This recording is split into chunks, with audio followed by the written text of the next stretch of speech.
kilasy tomboko vavy tonga soa ato amin'ny fandarana Sahilasy zao indray. Izay arahanao eto amin'ny fahitalavitry ny MBS isaky ny alarobia alina amin'ny ora toy izao miaraba antsika rehetra izay manaraka amin'ny fahitalavitra, manaraka amin'ny tambajotra ary manaraka ihany koa amin'ny onjam-peo samihafa izay mandefa ity fandarana ity. Hafana ny fiarahana androany indrindra ny resaka sy ny vaovao mafana dia ho voaresantsika ato avokoa ary andray vahiny toy ny mahazatra isika famelohan'izay dia miaraba ny namako mpanolotsain'ny tanàna no sady mpiara-manolotra ny fandarana Clémence Rarniriny. Miarabanao Clémence. Miarabanao namana Lili Rafarala dia ankafaliana takizany ihany koa no hitsidiana ireny tokantranontsika amin'ity alina ity niaraka ny teny namana Lili teo dia andray vahiny isika ny vahintsika androany dia vahiny sambany miakatra tao anatin'ny fandarana Sahilasy zao dia tsy iza fa Andriamatoa lahatra Andriamatsanga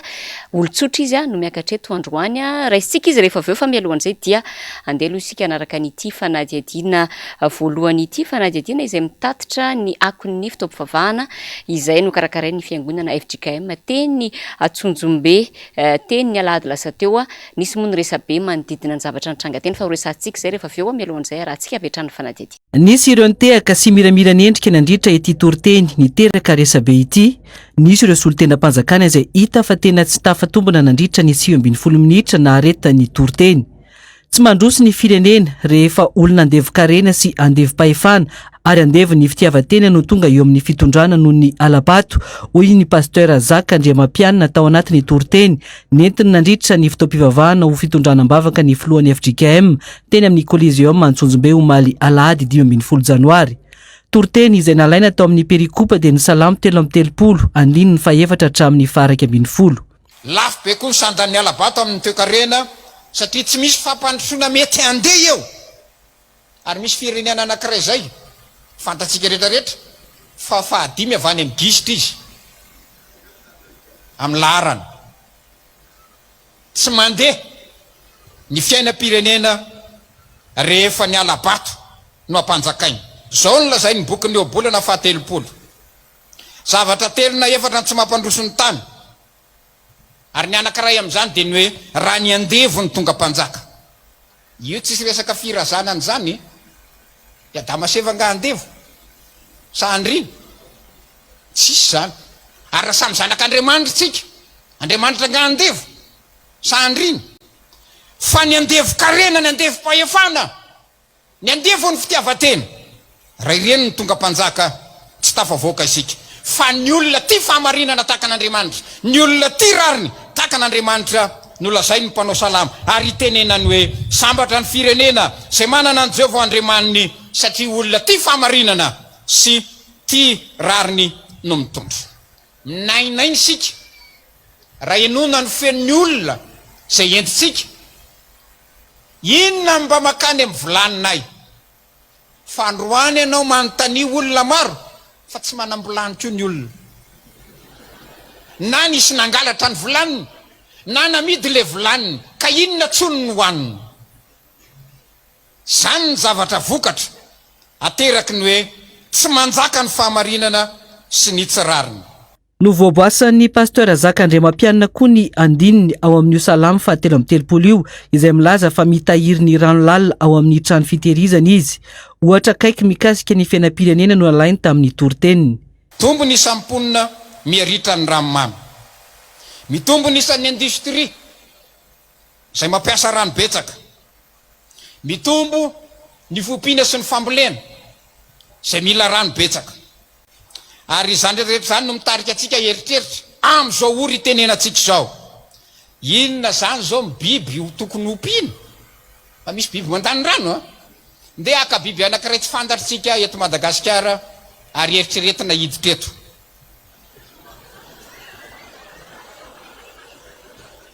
Ny elefanta ohatra 150 kg par jour 150 kg par jour ny zava-maniry lanin'ny elefanta tsy mifidy io na bozaka na hazo na inona fa zay dominy dia any zay dominy dia any 10 kilao isanandro. Ary ny rano sotrony izy le mitroka amin'le lava orona be iny 10 litatra iny zany hoe firy aminao troany re mandeha dia lany zay 10 litatra 150 litres par jour ny rano sotrony ore olona barika rainy zany ka mampidira elefant eo de apetrao amin'ny ranona nosy eo herinandro de ritra. Ny resaka ny fahatokisan'ny mpanjaka amin'ny tafika izay voalaza ny perikopa ihany koa ny pasteur Zaka Andriamampianina. Mpanjatra fatelo farany hotsongainy amintsika ato amin'ity salamy fatelo amby telopolo ity dia ny eo amin'ny andininy fahinambiny folo sy ny fitambiny folo. Tsy misy mpanjaka voavonjin'ny amarony miaranilany, ny olo mahery tsy voavonjin'ny aben'ny heriny, ny soavaly tsy azo itokino famonjena ary tsy mahavonjy ny aben'ny heriny. Raha ny voalazany Jean Calvaire avana rehefa manazava ny io andininy raisitsika io izy de hoy izy hoe arakaraky ny ananan'ny olona ferovana tsara sy mafy no ialany amin'Andriamanitra satria mitoky amin'ny aratafika izy. Zao ny azadino manana tafika faran'izay rehetra tamin'ny andro Mosesy ny Egyptianina, be ny miaramila sy ny soavaly Egyptianina, fa ripaka tsy nisy niangana zany tao amin'ny ranomasina mena tao. Tsy de azo itokina re ny herin'ny tafika, tsy ny herin'ny miaramila matavavoaka fa ny herin'ny toekarena mandroso sy ny fampamokarana tafita. Aenao tetibola ny tafika raha atao arabaky teny zany de ampitombony tetibola ny famokarana sy ny fampamokarana. Ny Suisse angahako tehaka ao anaty toriteny. Nofaranany tamin'ny ohatra mikasika ny ombombo ity toriteny tany amin'ny Coliseum Omaly ity. Nisy omby anankiray nitondraka teo amin'ny tanimboly de nisy karazan'olona roa teo. Le olona anankiray miteny hoe omboniza io, ary le olona anankiray miteny hoe esory aloha le omby zay manimba ny tanimboly. Izy amindreo kristianina iza le voalohany sa le faharoa? Faharoa. Ny toetsain'ny fiangonana tsy mandany andro amin'le hoe fa iza marina ny nandetika an'iza, iza marina ny nangalatrininy. Misy mpanao zany fa ny toetsain'ny fiangonana dia tsotra esory aloha le omby mitondraka de hita eny toyany. Raha isika vetrano ny vahintsika amin'ity alina ity araka ny fanambara teo lahatra Andriamatsangy no vahintsika. Miarabanao tonga soa atao anatin'ny fandarana saila zao amin'ity alina ity lahatra. Ya dia miarabanareo miravavy ihany koa, miaraban'ny teknisiana sy ny mpijery rehetra. Inona raha antsika teo iny ny ampahany amin'ny zamantranga tenyny Tsonjombe teny ny alahady lasa teo ny zavatra misy amin'izao fotoana izao aloha hita fa mandalo fotoan-tsakotra na ny firenena na ny voaka malagasy ihany koa lahatra tsy afaka manginana sy mitazapotsiny manoloana an'izany ny fiangonana toy ny efa nataony hatramin'izay raha teo. Hita taratra izany tao anatiny ireny ampahana toriteny na raha antsika teo ireny ahoana nandraisanao ianao manokana aniny toriteny izay nataony ny mpitandrina teny Tsonjombe. Ya, niteraka isabe tokoa izy le toriteny teny Tsonjombe tamin'ny alahady iny samy manana ny fandraisany azy moa ny tsirairay avy fa ho ana manokana za ao anatin'ny FJKM ary nitaisaina tao anatin'izany andritra ny fotoana maro manana andraikitra vitsivitsy kely ihany koa any anaty fiangonana maro isan-karazany ihany fa ny resaka toriteny no amiko tsy tokony ataitra mihitsy zany satria ho anay zao raha toko hoe isaky ny alahady zany zao miangona de mivavaka de misy foana ny toriteny manindrona fa ho anary izy rehefa tsy manindrona ny zavatra natokana nandritsy ny herintaona na nandritsy ny taona satria tao fiatoboan'ny taona moa zany zao ny resahana dia hitako hoe tsy de tokony ataitra firy izy ireny satria ny toriteny amin'ny ankapobeny de fanambarako zany hoe ny zavatra teneniny sy ampitainy ny mpitandrina amin'ireny toriteny ireny de misy fananarana foana hatrany. Mety misy zavatra nataonao tsy nety ianao manokana na ny hafa na ny manodidina na amin'ny firenena ihany koa arany de azo mipastera atao tsara ny teny izany fa saingy kosa nisy tsy manonona hoe rakoto na rabe ny ambony pilipitra ary mbola tsy nisy hatramin'izay nisy ny tany ataoko hoe nisy ny toriteny de hoe valiana amin'izay le toriteny rehefa avy eo zay vao nisy nitsangy zany tamin'ny alahady teo ka fahitako azy amin'ny ankapobeny tsy tokony mihitsy ny ataoko amin'ny teny frantsay contestena zany toriteny anankiray fa anjaranao no mandray an'ilay izy raha nisy tsy nety taminao ilay izy rehefa tsy mety efa aminao de tsy ianao, rehefa mety efa aminao de anjaranao manova ny famindranao rina zay ngambany amin'ny ankapobeny. Ya ny soratra masina moa milaza mazava hoe ny teny rehetra zay avy amin'ny tsindrimandrin'Andriamanitra de mahasoa ho fampianarana, ho fananarana, ho fanitsiana fandresendahatra ka miankina amin'ny fandraisany tsirairay avy io tsy zava-baovao atsika lahatra sy Clémence ny hoe efa nataony fiangonana hatramin'izay ny resaka hoe interpellation efa niaina ny fiangonana hatramin'izay zany fanehoana hevitra mitondra soso-kevitra ihany koa ny fiangonana manoloana ny zavatra tsy mandeha amin'ny laony eo amin'ny fiainan'ny firenena fa ny zavatra vaovao zany nagaga tamin'ity indray mandeha ity izay efa anresantsika teo de hoe ny fisian'ilay olom-boafidy sy olom-boatendry izay tsy pihana manokana hoe pomba ny fitondrana izy ireo fa nanatrika iny fanompom-pivavahana teny Antsonjombe iny de teo zany nisy an'ilay contestation resanao teo hoe tsy nahazaka an'ilay toroteny zareo ka de nanantona mivantana ny filohan'ny FJKM Irako Andriamasoa mi ary nanao fanehoan-kevitra ny amin'izay hoe tsy fankasitrahana izany toroteny zany. Andao aloha rahantsika vetivety mifanesy atao anatin'ireto fanehoan-kevitra reto ny fanehoan-kevitra reto olona andresantsika olom-boatendry sy olom-boafidy nanatrika ny fotoana teny Antsonjombe iny. Naneho ny alahelo sy ny tsy fankasitrahany ny toroteny nentin'ny pasteur Zaka Andriamampianina Vetrany ny governoran'ny faritra Analamanga Era Soamarmaka raha vao vita ny fotoam-pivavahana omaly. Mampizarazara ny mpino FJKM hoy izy ireny toroteny ireny raha niresaka tamin'ny filohan'ny FJKM pasteur Irako Andriamasoa Ami izy teo am-pivoahana ny Coliseum araka ny sary navoaka ny gazetiko ary niparitaka tamin'ny Tamazotra Tserasera.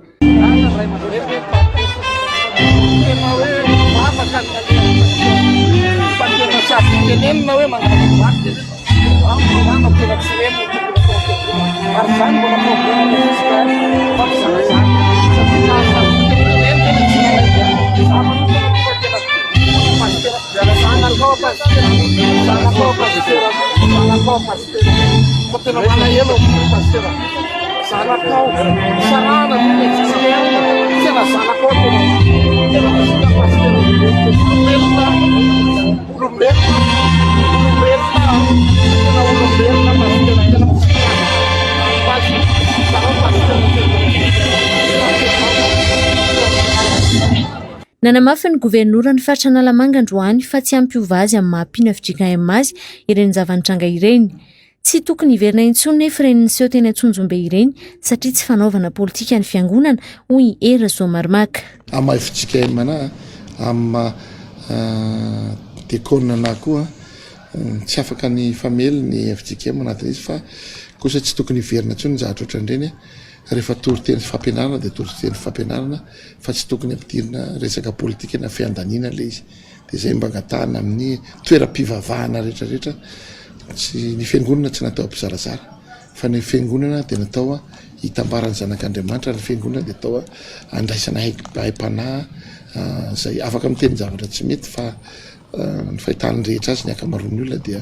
ilay omaly tsy tena toroteny loatra fa ohatran'ny hoe latsaka bary politika. Tsy afaka lazaina ho marina ihany koa nefa ny zavatra nambarany pasteur Andriamampianina Zaka tao anatin'ny toroteny hoy Era Soamarmaka. Fa ianao ve mahita ary fa nilaza marina izy niresaka alabato tamin'ny maly hoe alabato no mahatonga amin'ny firenena ohatr'izao marina ve zany izy ianao zay ny teneniko hoe na filazana ny mpitandro filaminana fa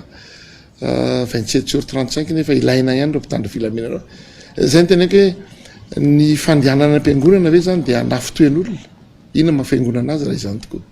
ny anay aloha ambopo tsy isoraka mpitandra zay nandalo tao tsy mampiditra resaka politika mihitsy fa tena hoe amin'ny ray fiangonana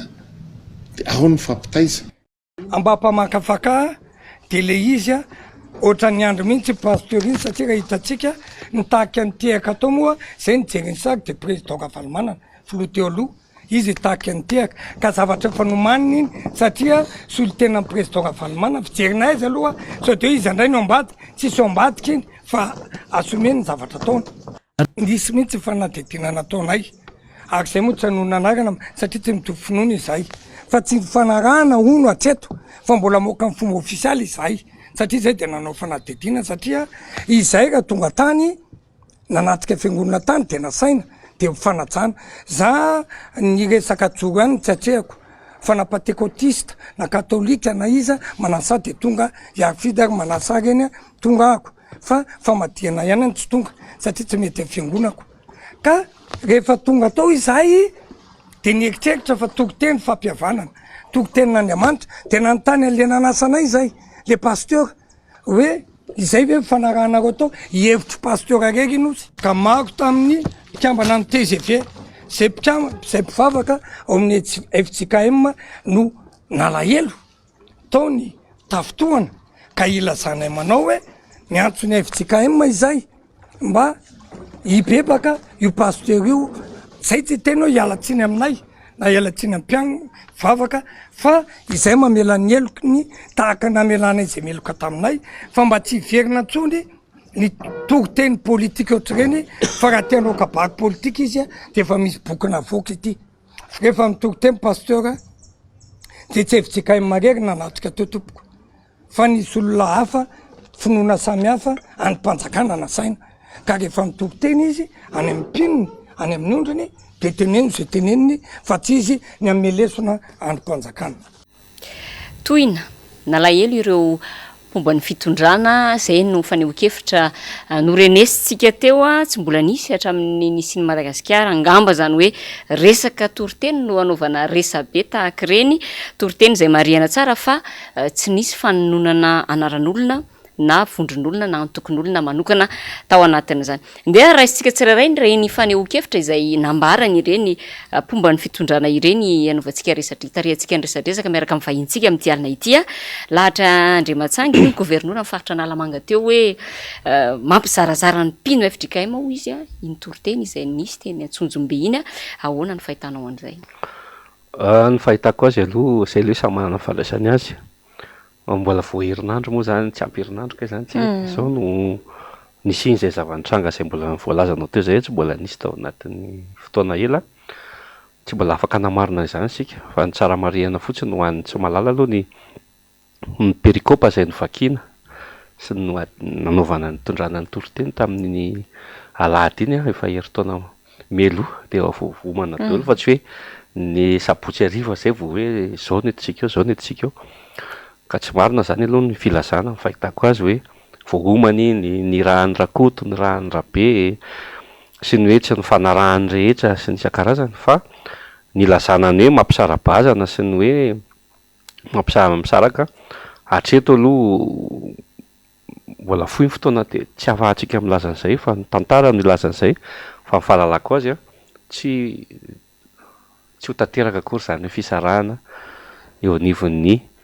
ataoko FJKM na eo anivon'ny mpino kristianina amin'ny ankapobeny raha miresaka toriteny zany satria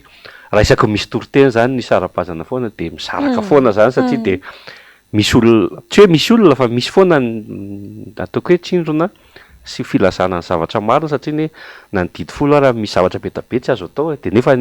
ataoko hoe mbola ataontsika le izy ka raha anisan'le voateny le tsy tokony atao hoe de ny aladiny iny zany efa tsy mipoitra ntsony de ngamba zany de tsisy fiangonana ntsony nefa FJKM zao nefa 10 taona mahery anisan'ny fanehoan-kevitra nataony ihany koa ny hoe tsy tokony ampidirana resaka politika io izy Andriamatoa lahatra Andriamatsangy ny fiangonana ahoana no hevitrao mahakasika an'izany ny hevitry manokana araka ny fahalalako raha tena mamaky baiboly za tsy miteny hoe za mahay mamaky baiboly be fa ny ao anatin'ny baiboly de misy fanjakana foana ao de misy resaka Andriamanitra foana ao misy fitondram-panjakana foana ao ary rehefa voalaza teo ihany koa fa hatramin'izay de misy foana ny toriteny manitsy sy manoro lalana foana zany ary ny firenena malagasy ataoko hoe Madagasikara de ny fanindran-dalana foana tamin'ny ataoko hoe fiangonana sy ny fanjakana marina fa hoe laïque tsika ao anatin'le izy fa mbola tsy mety mbola tsy nazava-doatra tamintsika le hoe laïque na le tena laïque mihitsiny no tsy mety amin'ny Madagasikara fa tsy maintsy mbola mifanindran-dalana foana ihany politika sy ny fivavahana raha na ny ao anaty baiboly ary izy na ny eto Madagasikara ihany koa dikan'izany tsy afaka hisaraka mihitsy ireo zay ny fahitako anazy le resaka alabato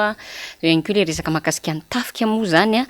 izay fanoharana no raisy ny pastera Zakandriamampianina tao anatin'ny toriteny iny no isan'ny tena nampisendoatra nireo fomba ny fitondrana ahoana fahitanao an'ilay réaction an'izy ireo mikasika an'ireo ataontsika hoe loha hevitra anankiroa izay natao fanoharana ohatra no raisina tao anatin'ireny toriteny ireny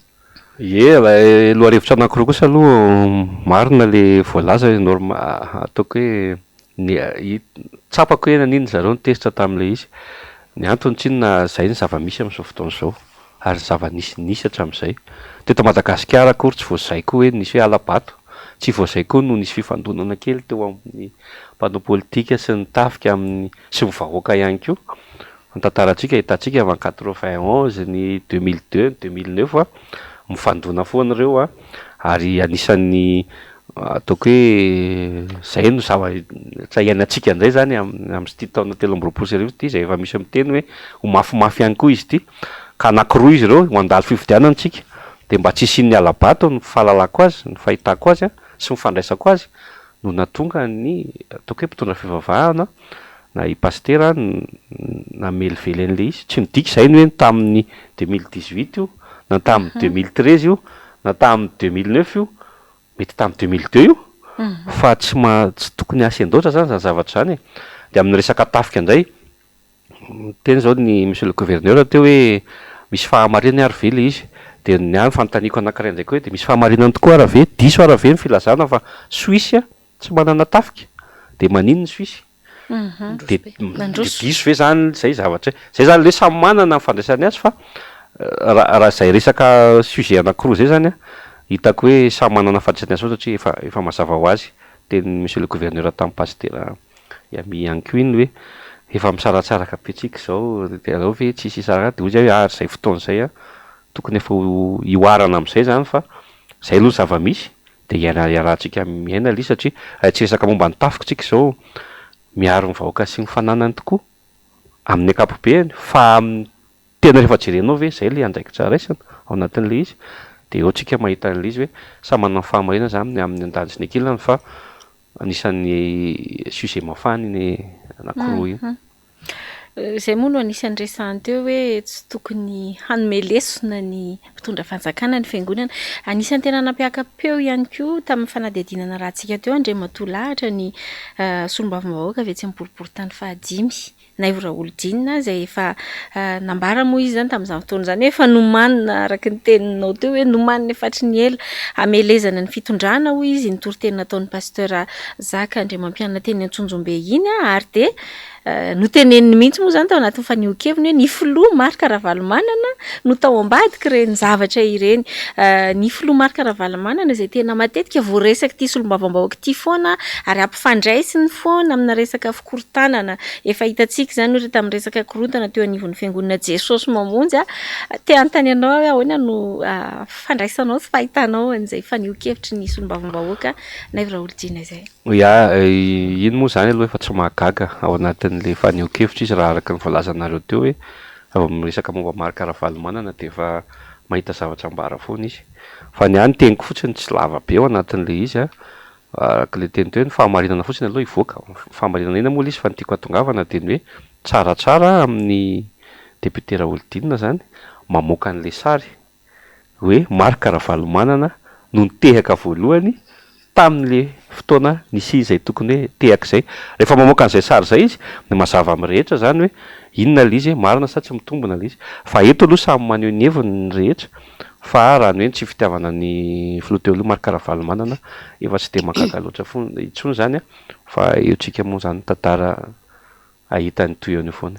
Zavatra hita moa zany izy menadata ao anatin'ireny tranga ireny dia saika ireo mpanao politika pomba ny fitondrana no tena naneho an'le hevitra fitsikerana tao aorian'ny toriteny teo ihany koa mbola tsy voaresakisika teo fa nisy ihany koa ministry ny atitany izay nitondra fanehon-kevitra ihany koa ankoatran'ireny olom-boafidy sy olom-boatendry no resahanao teo ireny namana Lilira Faralahy ny zavatra hita sy tsikaritra ihany koa ankoatr'izay de hoe ny fitondram-panjakana ankehitriny no matetika mampiasa ny resaka fivavahana anatsarana endrika azy eo anatrehan'ny vahoaka. Tsaroantsika tsara angambany tamin'ny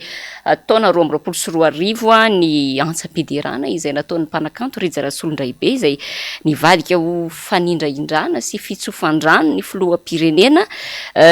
raha toa ka vavaka fangataham-pitahiana ho an'ny firenena no nentina nandresena lahatra ny mpanatrika ho avy anatrika izany raha mbola hiverina lavidavitra aza isika tamin'ireny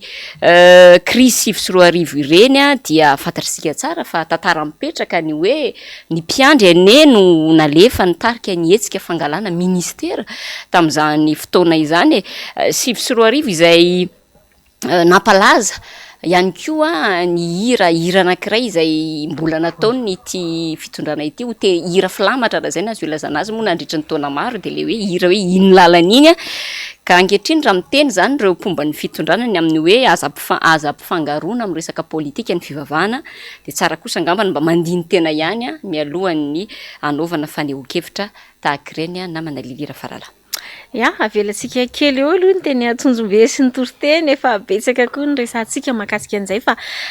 ny resaka fiangonana tsika teo Andriamatolahatra ny FFKM manokana izay hitspihana moa zany hoe ny filohan'ny FJKM no mitarika azy amin'ity taona ity fandombiasam-pahefana tsotra iny a. Ny FFKM dia isan'ireo mamporisika ny tokony hisian'ny fikaonan-doham-pirenena ary efa tamin'ny taon-dasa nanaovana an'izany antso zany a zareo nanao an'io antso io zany manampitsofina ny fitondrana hatreto ny zava-misy a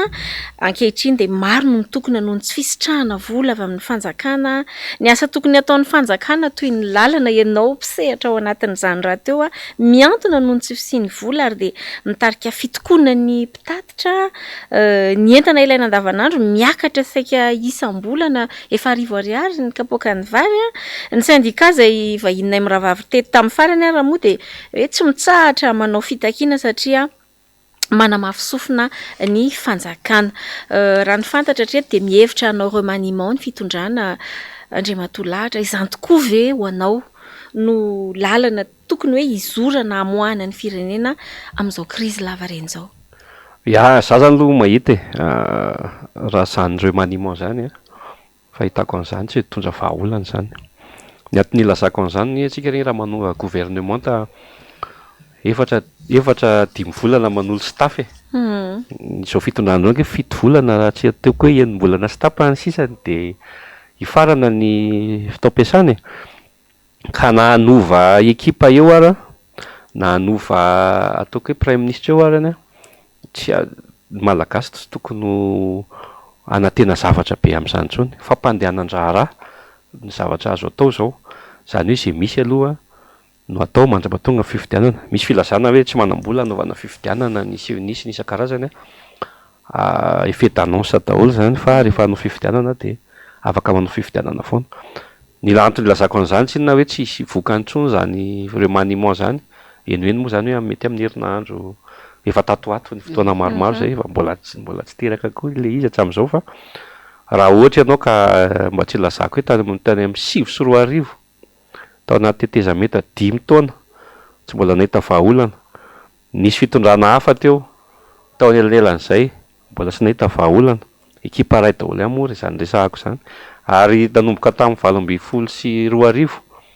novaina daholo ny ekipa nysoloana ny lohany angambany tsy nisolo fa ny tao anatiny nysoloana foana le lokomotiva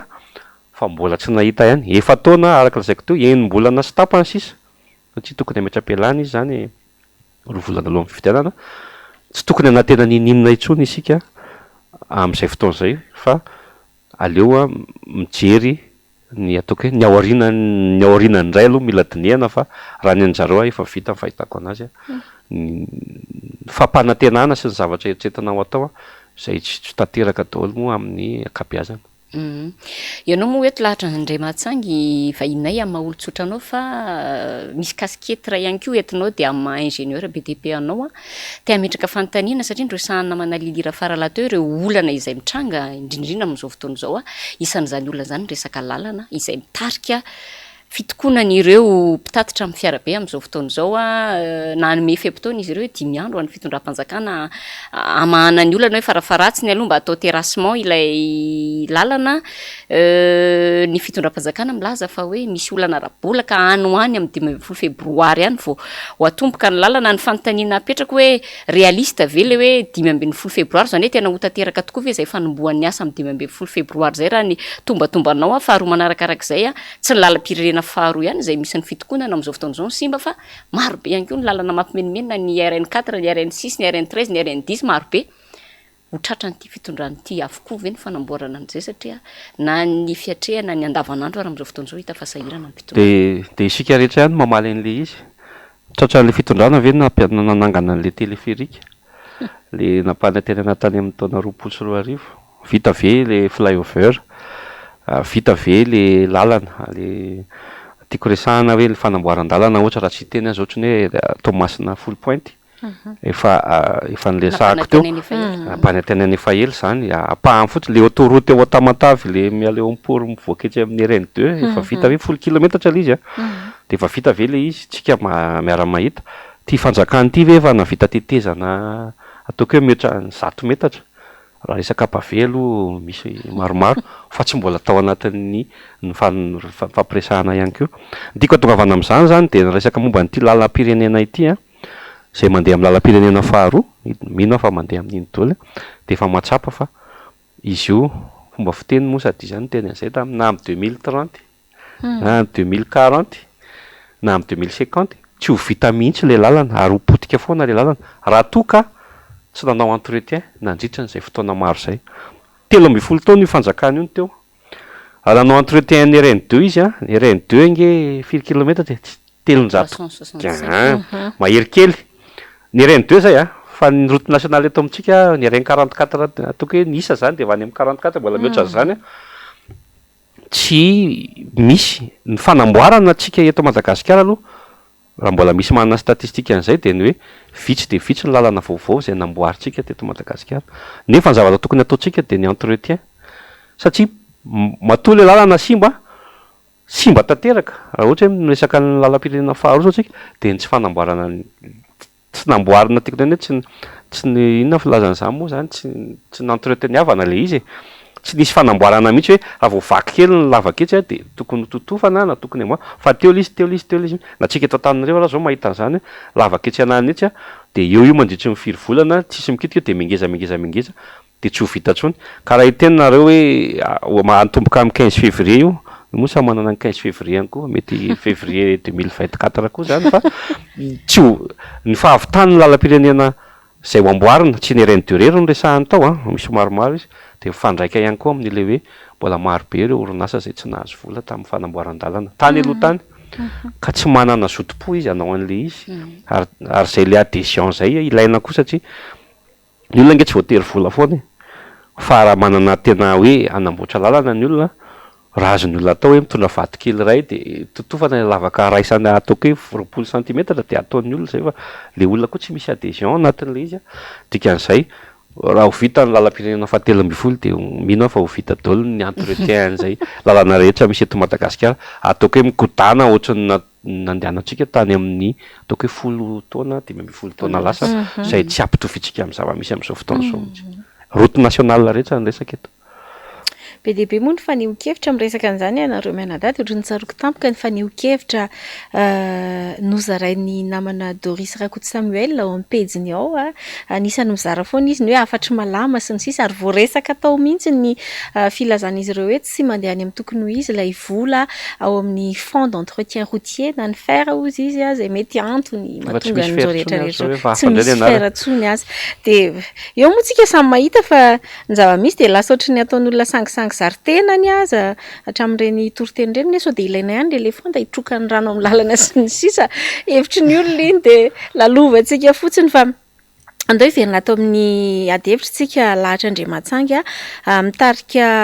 ireo olana marobe mitranga ankehitriny ihany koa ny fitotongan'ny vola malagasy azontsika elany zay nametra-pialana fantatsika ny governoran'ny banky Foibe ny mpiasa-panjakana tao aorian'ireny zava-nisy tamin'ny Desambra reny de lasa velona ia foana hoe hisitraka karama satsia de hoanao manokana te an-tany satria sambany ianao moa zao ny vahininay hoe inona no vahaolana maika zay tokony ho raisin'ny mpitondra hanarenana n'izao zava-misy zao ny amin'ny sehatry ny fitotongan'ny vola ariary aloha zany tsy misy mahavaolana fatrany hoe ny rapatriement devise rehetra zay tonga zay tokony hiditra aty araka lazaiko teo mila adhésion le izy mila adhésion populaire rehefa fantatr'ireo le zay manana an'le vola any ivelany fa tena mihodina ao anatin'ny satria tena hoe ara-dalàna fa mihodina soma tsara ny volany rehefa ho averiny aty ahafahany manao fanjarana manokana ahafahan'le vola miodina zany de tsy tokony isy olana le izy fa ny olonantsika ihany koa mahatonga an'le ariary mitsotongana tsy de tena hoe économiste fa malala be ihany koa hoe tsika manafatra zavatra be loatra ary tsy de tena hoe naren'le fanaovantsika fotodrafitrasa be de be zay tsy hita hoe ao anaovana inona tsika nge manafatra raha anao fotodrafitrasa tsika manafatra sima mivy afaratsika briks fasika any ngamba ny anjanananantsika eto fa na mbola holokoana ary le izy vitsivitsy hoe manana loko tsika fa na fantsika ary tsika mbola manafatra ny dikan'izay betsaka le vola mivoaka ao anaty ka ny vahaolana efa nisy name ihany reny tamin'ny fotoan'androny hoe tsy de tena le fotodrafitrasa loatra no tsara enjehantsika fa tokony hamokatra aloha Madagasikara ary any amin'ny sehatry ny famokarana no mila tosika ary mila atao hoe mahampy atsika ny zavatra misy eto amintsika mba tsy hanafatra foana tsika satria lazaiko teo na mifantsika ara nge mbola afaratsika ny anao zavatra ao an-trano tsika de mila mamatsika fa Madagasikara mbola tsy manao fantsika de zay le olan'le izy ka le izy tsy vahaolana atoato araka lazaiko teo fa mbola vahaolana maritra ary za mino fa tsy ho vitan'izao fanjakana zao ny anao an'izany ny amahan'le olana mazava ho azy satria efa 13 taona ho izy zay teo tsy mbola tsisy vahaolana hitantsika hoe faingana be ao anatin'le nisy moa ny fampanantenana tsy fampanantenana fa firesahana ny amin'ny hoe marobe ny orinasa na orin' zao fitondrany zao ary nazahoana n'ilay titre na lay loka hoe champion ny industrialisation fa de atreto aloha zany de marina be ny teny vahintsika fantsika mbola tsy vitatsika manamboatra azy eto Madagasikara fa raha miresaka fahasahiranana lalovan'ny firenena isika lahatra de fa tafahoatra ny zava-misy azony saina eritreretina ny zava-misy any Kongo satria de tonga hatramin'ny fivarotan'ny zanaka ny ray aman-dreny any an-toerana amin'izao fotoana zao ny ray aman-dreny sasany manao ny fomba rehetra anaronana ny titranga ity ny fanjakana saingy olombo fidy io hitantsika amin'ny sary io vitsivitsy any an-toerana io ny anankiray manamafy ny fisiny zany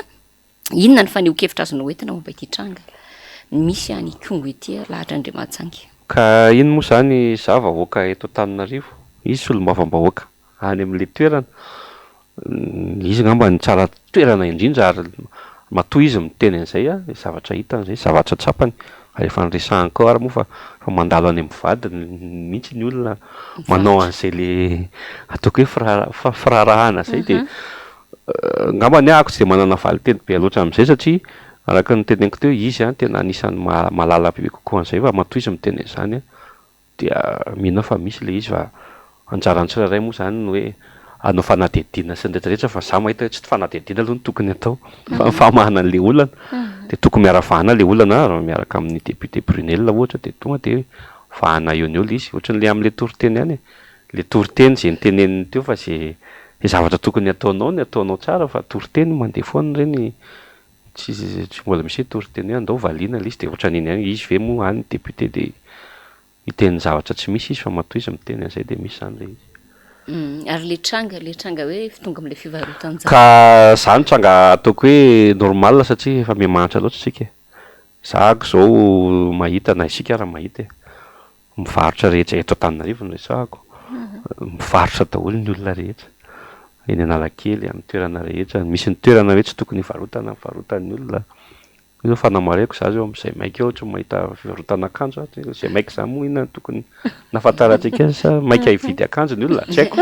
fa le izy tena hita hoe miatraika amin'ny malagasy ka tsika eto nge mahita fa raha arivo ariary kosa ny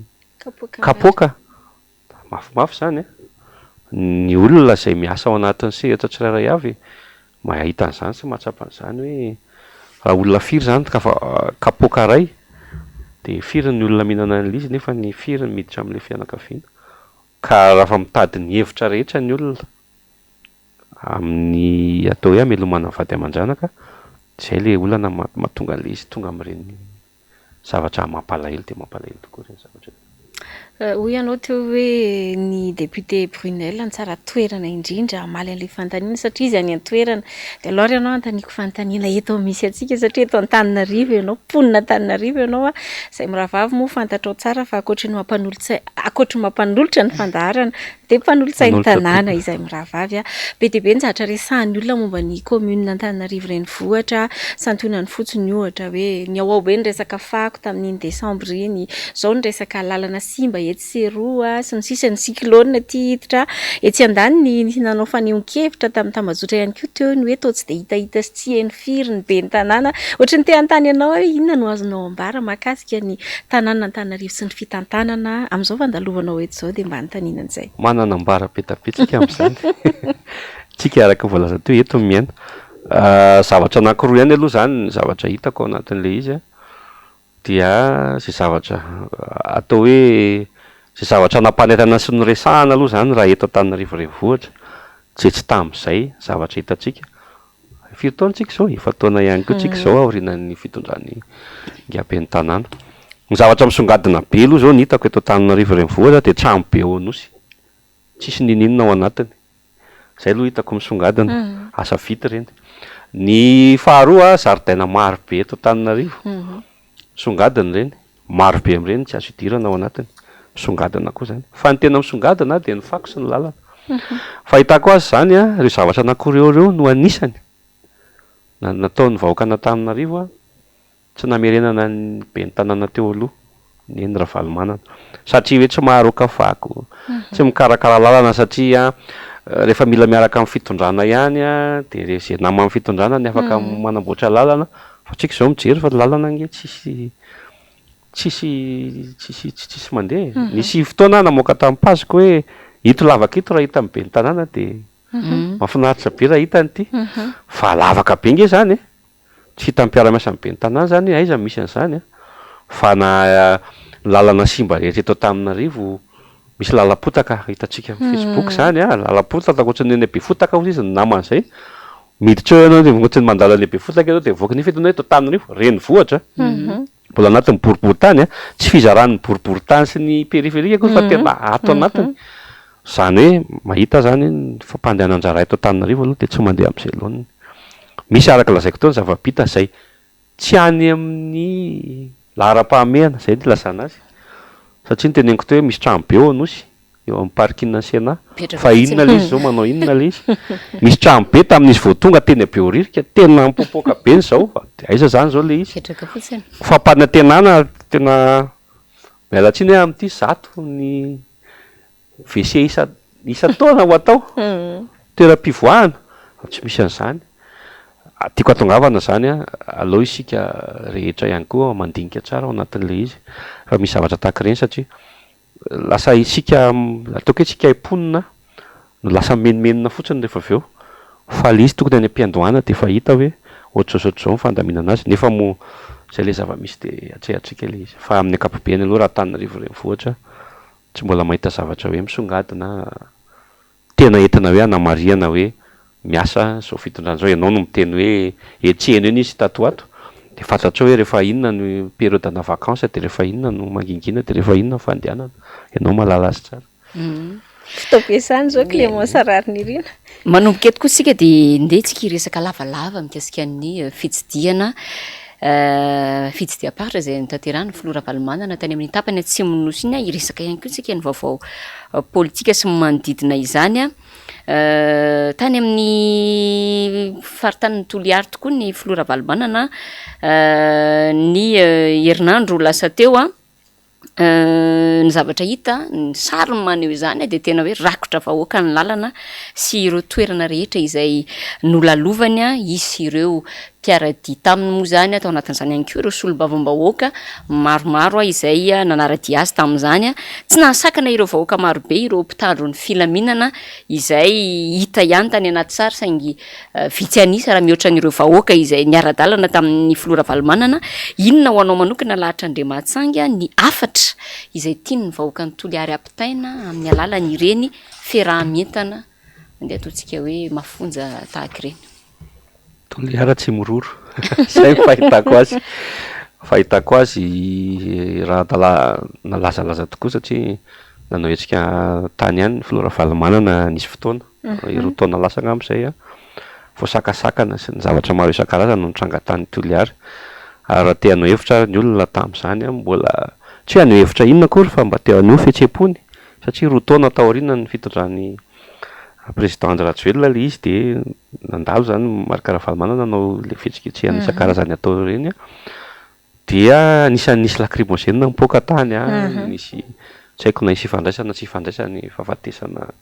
ataoko hoe ao anatin'ny atokotiako Madagasikara zay misy filoha Marc-Ravalomanana de nangingina teo le izy. Aty roa taona taty aoriana zany mbola atao am-pony toliara le izy ary tsy hoe toliara rery fahitako an'izy io fa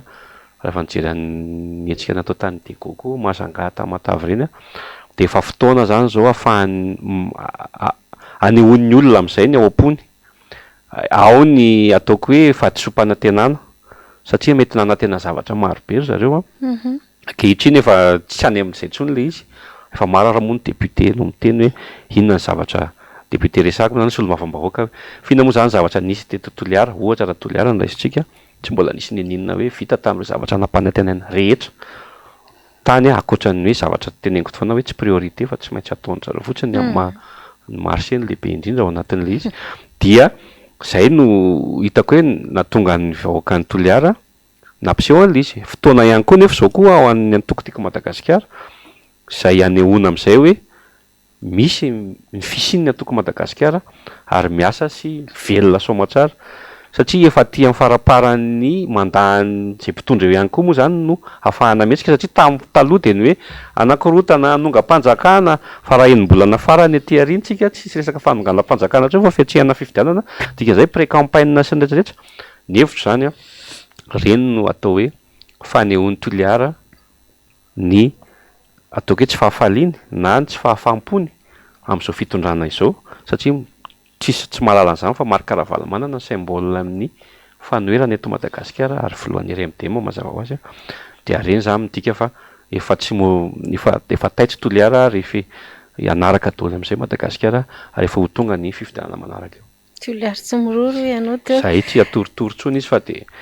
ary izay koa anisan'ny afatra tamin'iny hoe ny Toliara efa reny ny fetsika de tokony ho taitra fo amin'izay daholo zay koa zany ny ataoko hoe ny faritaniana sy ny ataoko hoe ny faritra 3 eto Madagasikara. Ny filoha Marc-Ravalomanana moa tsara ho tsy haivitsika ihany fa raha nisy ny tena teboka anankiray ataoko hoe nanasoky tany pomba ny fitondrana azy hatramin'izay de ny hoe filoha Ravalomanana tsy tia Côtier tsy tia ny vahoaka any amin'ny faritra sy ny sisa ny zavatra hita nefa zany zao de voafafa ny filoha Ravalomanana tao anatin'ireny fitsidiam-paritra maro be ireny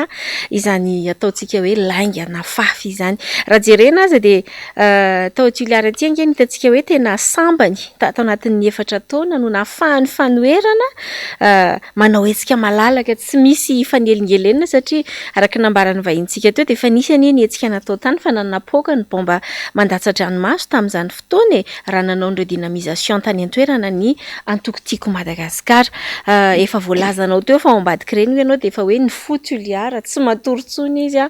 fasahina be satria na ny barage aza de vakiny izy ireo nahafahana ny roso tamin'ny zavatra tiana atao zany tamin'iny hetsika tany Toliara iny fa ny zavatra tsikaritra ihany koa de rehefa misy ny fitsidiana ataon'ny filoha Ravalomanana de manetsika an'ireo compte fako be dia be ianao mpiserasera be amin'ny tambajotra manetsika compte fako maro ny pomba ny fitondrana manaratsy manelitsao voavidy iny hetsika tany Toliara iny de rakotra nyreto compte fako reto ny tambajotra Andriamatolahatra Andriamatsangy ahoana ny fahitanao an'ity fomba fiadiny eo anivo ny fitondrana ity? Fomba fiady naty fony teny mampime ny antony tsy nefa fantatra daholo hoe iza le izy de iza le manao inona de inona ny teneniny zany hoe raha itsika raha ao anatin'ny tambajotra de efa mahita hoe rehefa misy compte fake miteny eo raha misy commentaire mandeha raha arivo ny commentaire tsy ampy zato izy de verimberina ny phrase de zareo samy zareo ihany de mivadika any amin'ny compte hafa de araka lazaiko teo anaty fony teny mampimely izy rehefa tena tiako tsapan'le mpanohana fitondrana zay anatin'ny compte fake fa efa tsy mandaitra intsony le compte fake satria tsy teny an'le malaza be farany teo le toriteny teo nanao zay ezaka farany zay maximum ange niasa lahady vao vita ny toriteny raha de atoandro efa tonga de efa angamba rassemblement général fa tsy mbola narakotra n'izay tena zavatra fisiny ny zava-marina ary taty aoriana raha moa ny andro alatsinainy de efa nisy ny manao milaza affirmation gratuite amin'ny hoe investigation an'izao ka zao fa de nesorona izy aveo satria tsy izy le izy de mifona tiako atongavana hoe tena efa tsy am'izany intsony tsika ary za de teny an'zareo izy ateo efa mampime satria efa tsy rarahin'ny olona tso satria efa fantatry ny olona fa amin'ny anaran'ny compte fixe zay tena miasa ireo tsisy andro tsisy alina fa na andro tsisy alina zareo fahitana azy efa vitsy any izy ao anatin'izao anatin'ny tambazao serasera moa zany tena ahitana azy de any tena iasany fa za efa miteny azy hoe efa tsy mandaitra intsony le izy efa entin'ny olona entina imezana fotsiny sisa le izy de efa fa zareo makamaka sisiny kely fa vizana tsy napana izy fomba fiteny. Isika moa zao mbola sy ao anatin'ny fampelezan-kevitra fa ndetsika hanao fampitahana tamin'ny 2024 dia nanesy ny fitsidiam-paritra ny filoham-pirenena ankehitriny isaky ny misy ny fitokanana lahatra dia etsehan'ny mpanakanto sy ny raisa mangaika ny antoko mpiaro ny fitondrana mba isiany ny fahavorian'ny vahoaka ny oeraoera ny fomba amin'ny fitondrana hoe assuré ny 2023 tsika raha teo 2023 amin'izao fotoana zao raha tarafina amin'ireny fiaraha-mienta ny vahoaka ny toliara ny tsena ny filora valimanana ireny anefa izay mariana moa zany fa tsy nisy ny mpanakanto tsy nisy ny fizaram-bola ihany koa mbola manana ny herijika avy ny filoha ankehitriny Andry Rajoelina indrindra fa hoe omaly ny solombavambahoaka ny Evra Olodina dia nampafantatra fa hoe anderery amin'izay ny TGV mbola manana herijika avy ny filoha ankehitriny hibata fandresena rehefa ho avy ity fifidianana manaraka ity. Voalazanao moa saika izay no lazaiko teo hoe na ny ao anatiny azy efa miteny hoe zay TGV fotsiny fa tsy RD tsony zay tsy herimara ny tsaikitsaiko tsony le karazana satria ry zareo ihany rery koa misy an'izany hoe tsy mandeha solo zany fa groupement be foana de mivalana mitsotra kely izy ianao hoe manao ahoana ny fahitanao anazy hoe ahoana ny herijika de andao jerena le motion de censure de andao isaina le sonia misy miteny hoe tsy tonga amin'izany le izy de avoay le izy d'ailleurs izy efa hitantsika hoe reto daholo le nanao sonia de iza daholo le izy ary zay ny antony anisany mampitonga amin'ny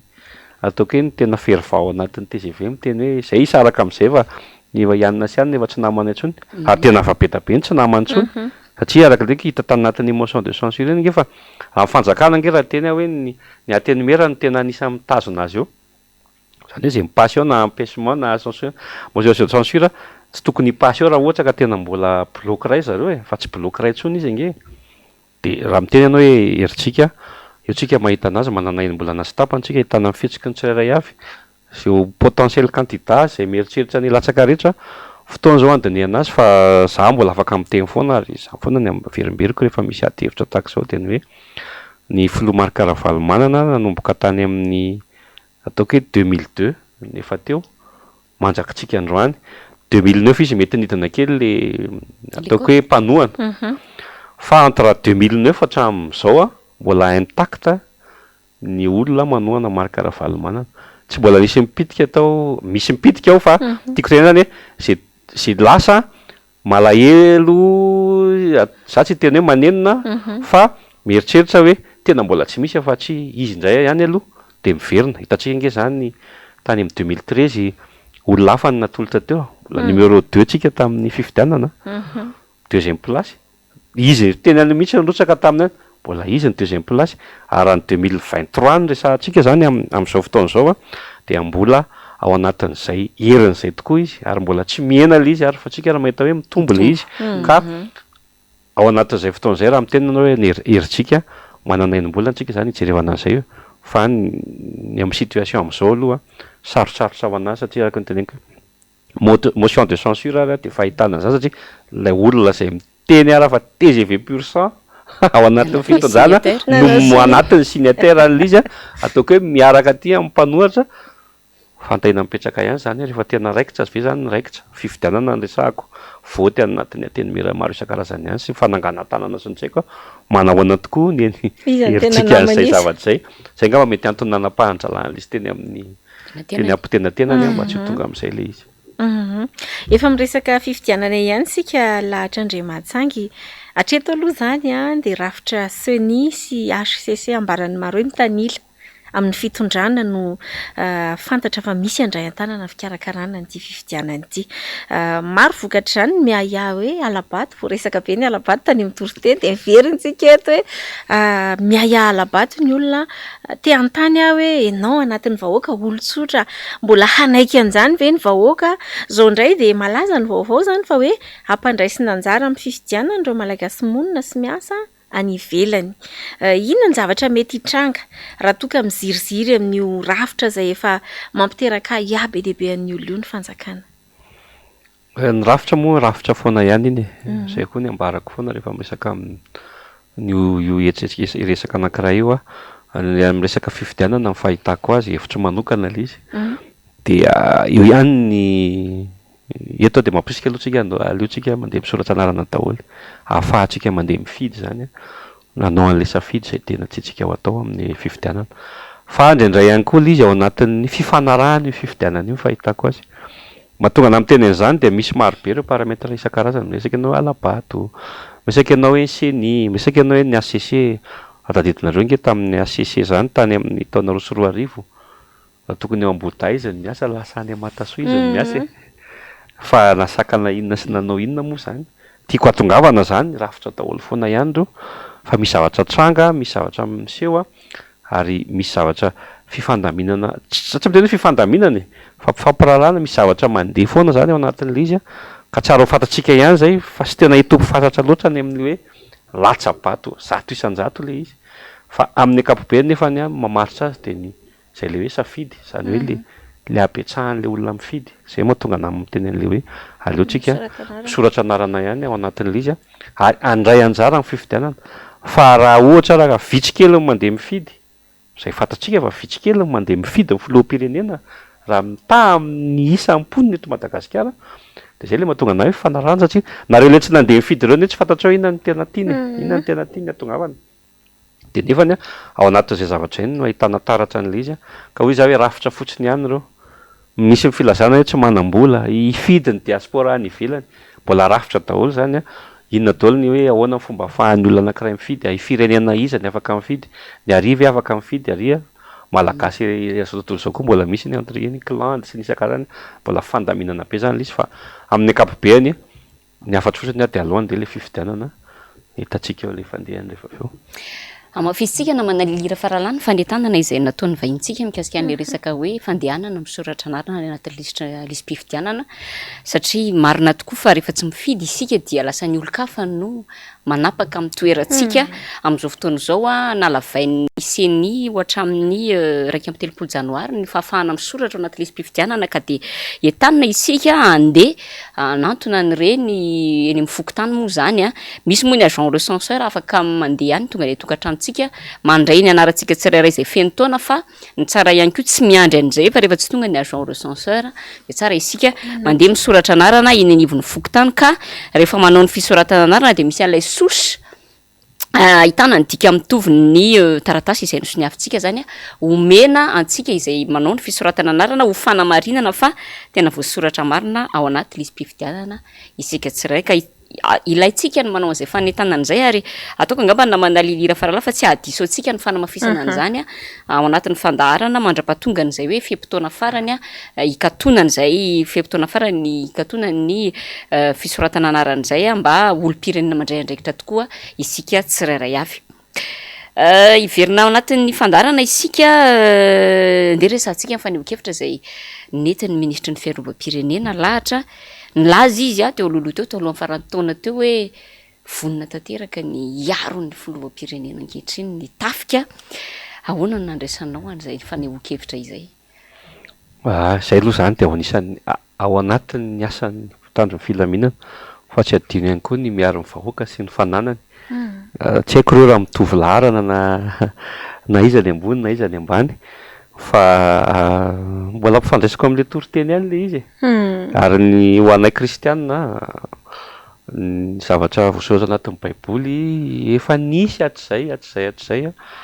ary mbola mifandray amin'ny vanim-potoana rehetra foana fa tsy misy hoe efa tamin'ny andro fahagoly zany na efa tamin'ny andro ny Egyptianina zany fa mitombona foana le izy ka le izy moa tsisy hoe iza namena lesona na iza no amena inona moa zany ao anatin'ilay izy hoe fandraisana an'ilay izy fahitako anazy ao anatin'ny asany tokoa zany fa za mite osiny hoe fanampiana kely an'ilay izy ho an'ny vahoaka sy mifananany ihany koa satria tena maro be ary be dia be tohana sy marary fo amin'ilay hoe tsy voaro amin'ny ara-dalàna izy fa tena misy mialabotsy misy ny tafika fanafian-dahalo misy ny zavatra rehetrarehetra dia amin'ny ankapobeny azy ateo mety le izy ao anatin'izay fa mba hampiana n'ilay hoe vahoaka sy ny fananany ihany koa ao anatin'ilay izy satria samy eto Madagasikara daholo zany rehetra zany. Tsika manko tsinona fahitako azy tsisy hoe hanafika tsy ny hoe Ukraine na ohatrany fa isika eto Madagasikara ihany no ataoko hoe mila fiarovana dia filoham-pirenena mazava ho azy mila arovana ao anatin'ilay izy, ny androm-panjakana mila arovana ao anatin'izay fa tsy adino ny vahoaka sy ny fananany ihany koa. Ilay fanehon-kevitra izay nataon'ny ministra moa ndeha atao hoe nifanojo ve mialatsiny ampiasana teny frantsay hoe coïncider tamin'ny nisy an'ireny hetsika izay nahitany rehetra taratra ny mpanara-baovao fa manomboka mahazo aina sy ankamamininy ny vahoaka ny ety amin'ny fanoherana indrindrandrindra manoloana izao zava-misy eto amin'ny firenena izao. Izay no nilatsahany zany faneho-kevitra zany tenena zany hoe ilay contexte nilatsahany le izy fahitanao an'ilay izy raha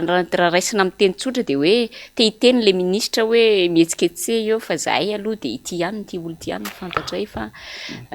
ninona mitranga ninona hetsika mety hisy dia ny filoham-pirenena ihany no arofany ohatr'izay le nandraisana anazy zany raha jerena amin'ilay contexte le contexte zay mihitsy koa le contexte dia za koa mieritreritra hoe sao de coïncidence koa le misy le isian'le filazanany hoe misy clientélisme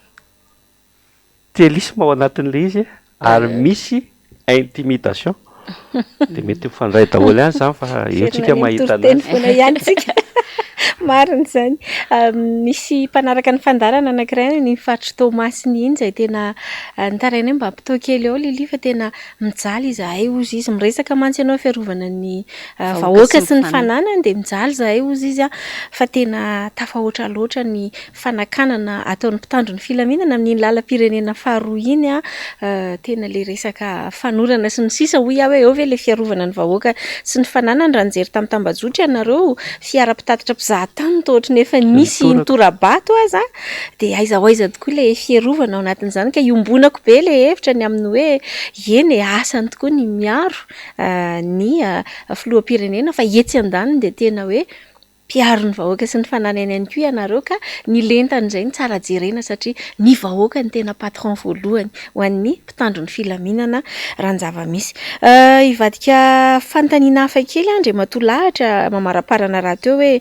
mpanao politika iray omalina ny hevitra tamin'ny fahitalavitra rahavavy fa ahina hoy izy ny sin'ny fipoahana ara-tsosialy any amin'ny volana martsa na aprily any ho any zany.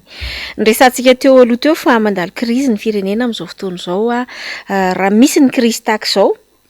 dia vahaolana politika ny mila jerena. Ny fanjakana raha teo efa nresahanao teo hoe tsy manana fahafahana intsony amin'ilay krizy na ara-toekarena io na ara-tsosialy enim-bolana sy tapany hoy izy teo nresantsika. Misy miresaka tetezamita hatreto aloha dia hevitra izay tena notsopahan'ny filoha Ravalomanana Marindrano zany tolo-kevitra ny amin'ny resaka tetezamita zany. Te hanontany ianao manokana hoe raha lahatra Andriamatsangy no anontanitsika kisarisary manao ahoana no tokony ho hita mba ahafahantsika mitady vahaolana maharitra eto amin'ny firenena amin'izao contexte misy amin'izao fotoana izao. Ya, fandray tamin'le resahako teo aloha teo zay hoe andalo fotoam-pifidianana tokoa tsika ary raha hitina andaminana zay le resahanao zay hoe ny mba ampilamintsika rehetra misy miantso iny izy teo tetezamita sasany ary efa mandeha ny feo fa misy anemorana fifidianana misy indreny tena aroso ny fifidianana misy aroso ny fifidianana tsy manina daholo zany fa ao anatin'le fifanarahana ny lazaiko teo misy tokony hanaraka ahoana filazana zany hanaraka lojika. Tsika malagasy manko zao somary lavalava kely ny fanazavako eto tsika malagasy manko zao dia mieritreritra foana hoe ary manantena hoe olona vaovao be hipotra avy any tsy haiko any zay fa aoka izay izy mirahalahy fa ampy izay ny izy mirahalahy mianaka sy ny isan-karazany. Za mahita foana nefa ny zay ihany ny fanavoantsika hatramin'izay amin'izay fotoana izay. Raha iverenako ny taona 13 sy 4 arivo dia tena nisy olom-baovao tokoa teo. Nandeha le nini izay misy mivoy foana zany hatramin'izao ary hoe dia 2023 ty alao tsy izy roa lahy mikisaka mihitsy fa misy olom-baovao hafa indray mba ho safidin'ny malagasy dia izay dia tena mbola tsy mety fa ihany le malagasy. Amin'ny fahitako anazy fifanarahana ny hitako mety ary efa sosokevitra resahako amin'ny namany dia io moa zany tafavoaka eto amin'ny televiziona eto le izy hoe niara ny eritreritro raha za manokana ny filoha pirenena amin'izao fotoana izao ataoko hoe nitatana tsy nitatana fa nanomboka tany amin'ny taona 2024 nefa teo amin'ny fitondrano amin'izao fotoana izao hoe tsy isika manao constat tsy tafavoaka mihitsy ilay firenena marina hoe nanana paozina 5 taona izay tsisy nidirany raha izay no tena tongavana azy fa mbola ataoko hoe izy ihany ny tao satria rehefa tonga ny 2018 dia arahantsika nahita fa izy mihitsy ny teo dia niraisiny an-tanana raha 100 ilay izy taoriana ny tetezamita 5 taona zany io resaka tsy mbola tafavoaka tsika nanonganantsika ny marika Ravalomanana tamin'ny taona 2024 dia hoe tsy mahatafavoaka baolina ihany koa dia natsipitsika amin'ny baolina dia ilay baolina zany zao amin'izao fotoana izao mbola eo am-pelantanan'izy mirahalahy ihany no mandeha mazava be ny constatako ho an'ny président ankehitriny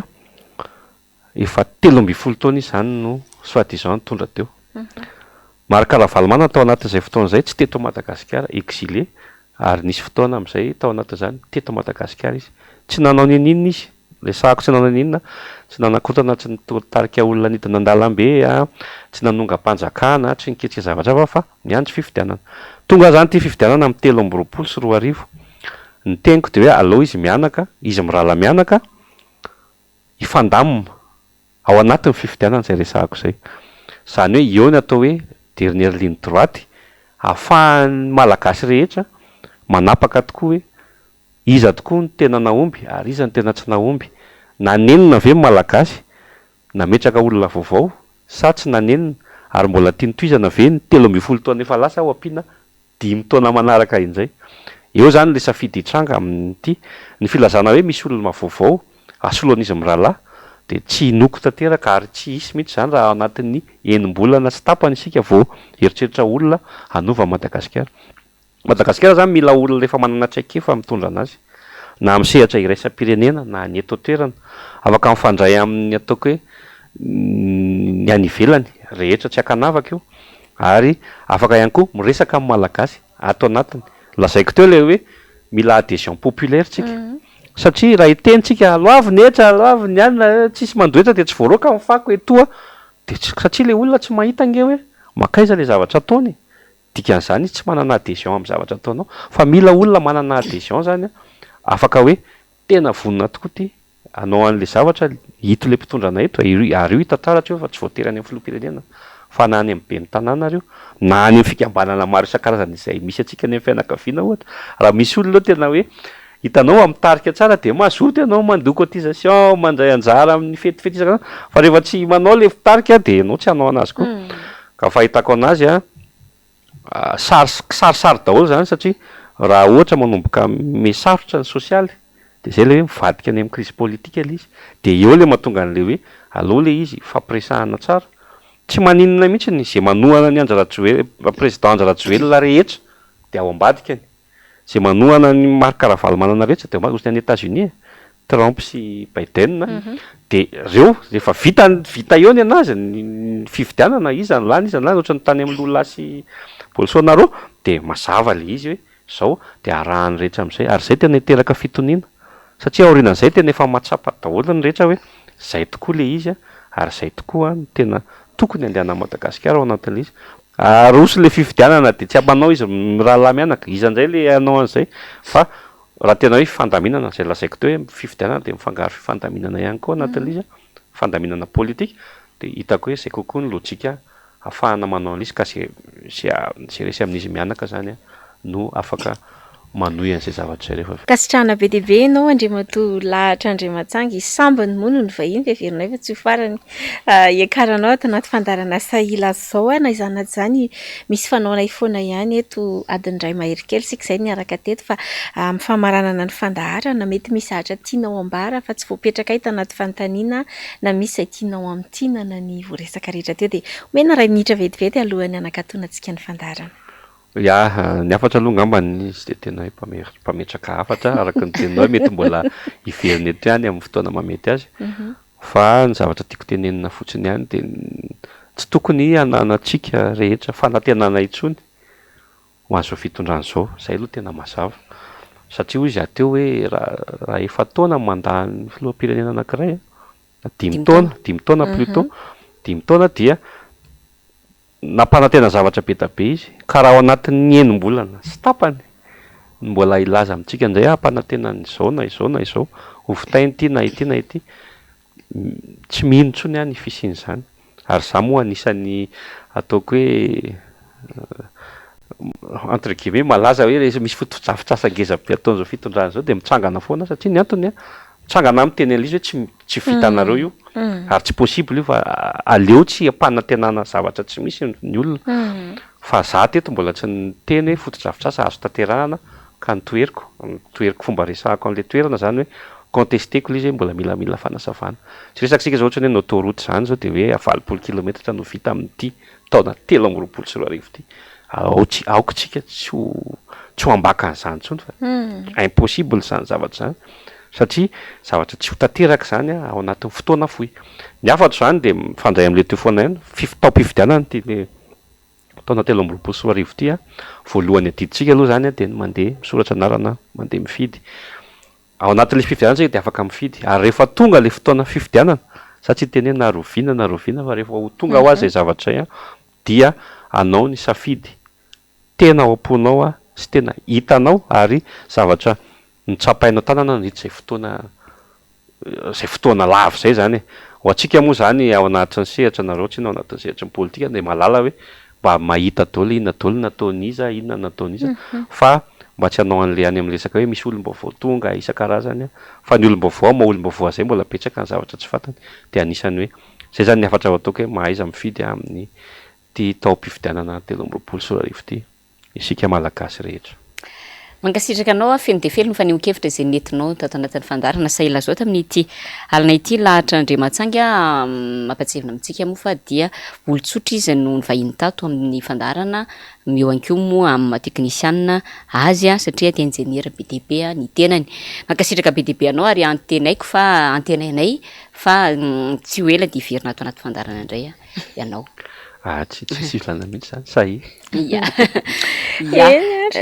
saotra nareo miravavy dia misaotra ny mpijery anko tiako tenenina hoe teny kely namana lia mialohan'ny anomezako anao ny fitenenana ny fanetanana ho antsika satria manarara ohatra hoe olo-tsotra ny vahintsika androany izahay dia tsy mitsahatra manentana antsika ho sa aneo hevitra satria fotoanany koa zao mitanora mila mijoro sy ny sisa dia misokatra midanadana antsika ny varavarany fandarana saila zao aza misalasala miantso anay amin'ny laharana izay soratra hoe rehefa aveo dia na nareo miantso any liliana miantso ny tenako mamandrika ny toerana afahanareo mivahiny ato anatin'ny fandarana ny tena amaranako azy dia kobatanana hoan'ny mpanaraka tsy tapaka ny fandarana eto amin'ny MBS dia mametraka ny veloma manaraka indray namana Lily Treo ny fiarahana tamin'ity androany ity kompatanana kely ho an'ny fianakaviana Roger Mianakavy any Antsirabe ianareo raha tsy diso dia mankasitraka